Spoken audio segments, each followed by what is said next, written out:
It does suck. Probably gonna be a mobile tech visit.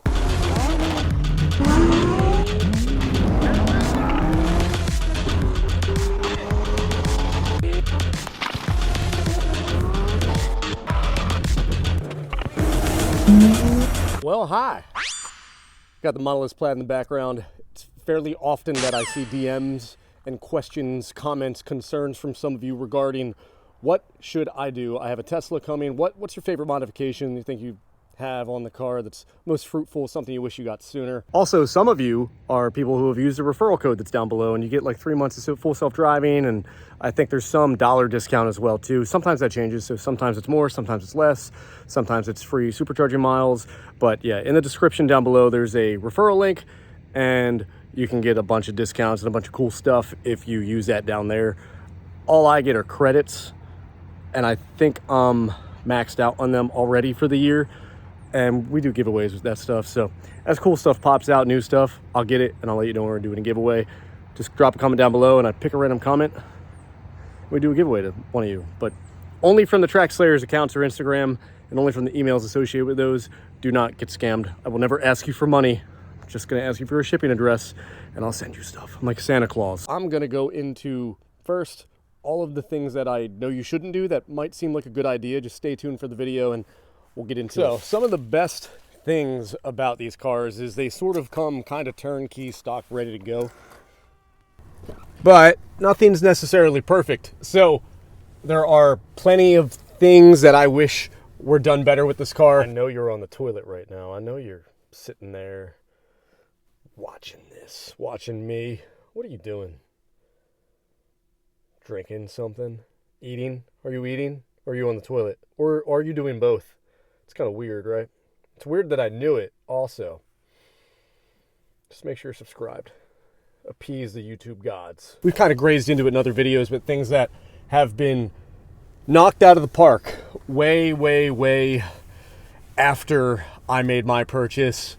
And then once I got this Plaid, 3 weeks after I made this purchase, which a little painful, like the things with the taillights and whatnot. And again, at the end of the video, stay till the end. I'll give you the bread and butter, the one thing I would never not do to this car.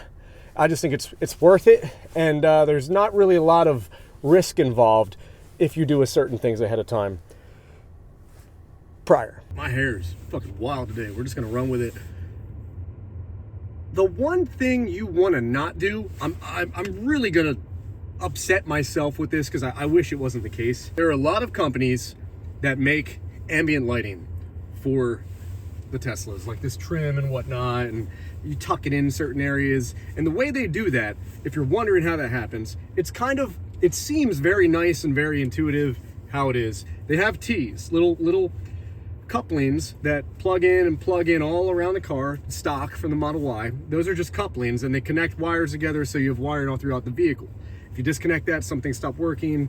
When you tee in something and then add ambient lighting to it, or like say the sunroofs, it's gonna sound like I'm knocking a lot of these Chinese companies that make these products. I'm really not. I'm just coming from a objective standpoint that you do not want to mess with the electrical of this car.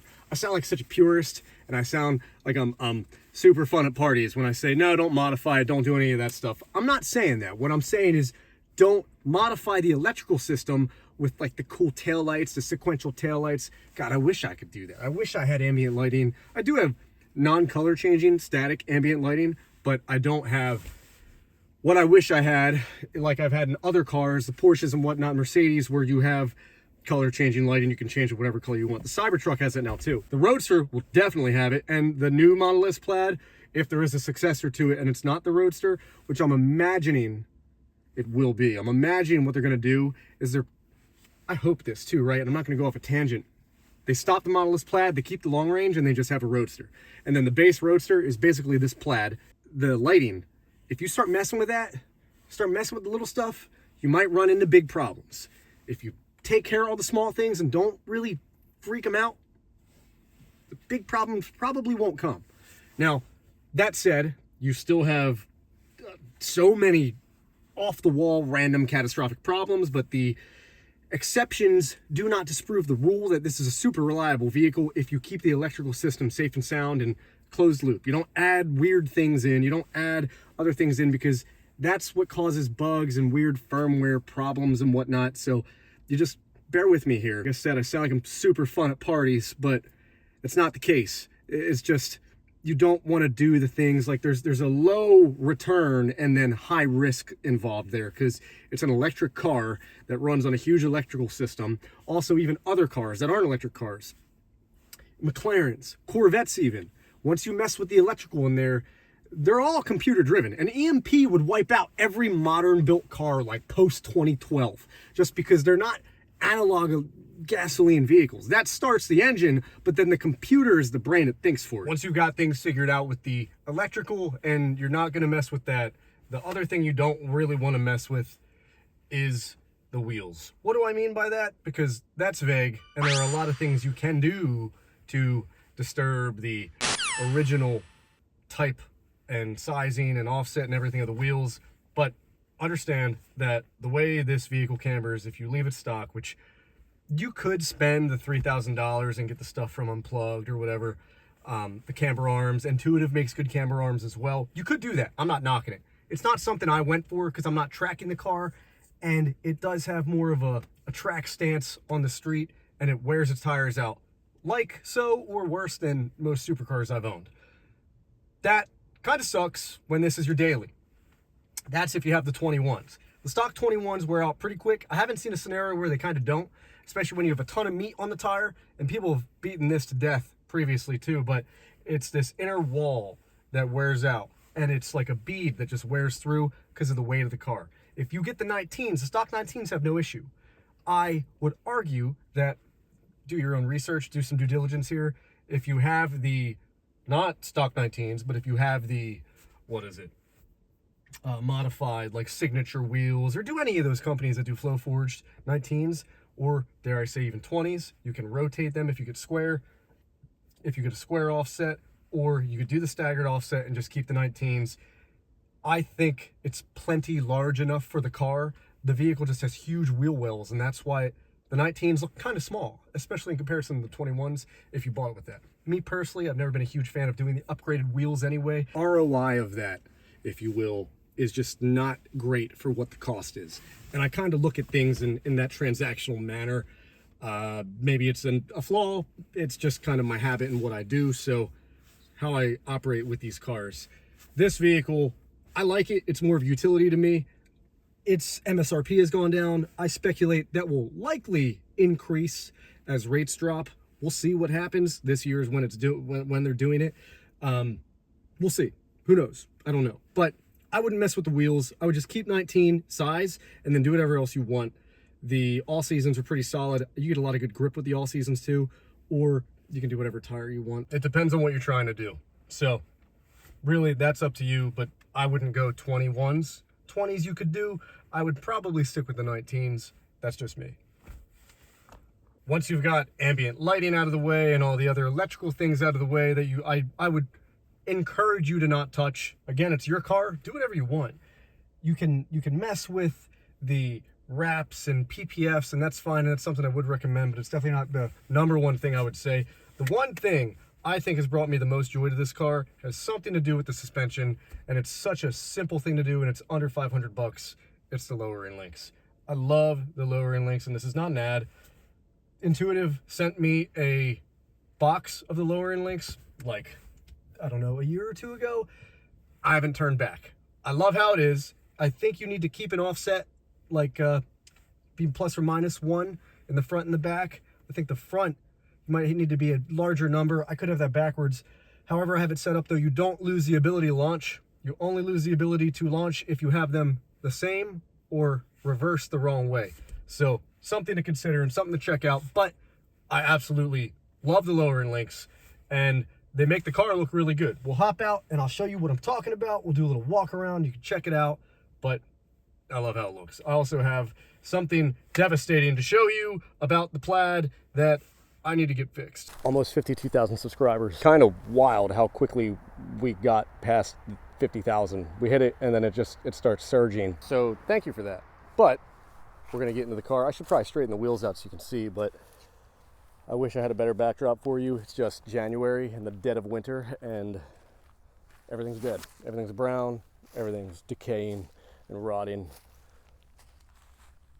More of a neutral tone alongside of the car as well. So, as you can see, the fitment's really nice.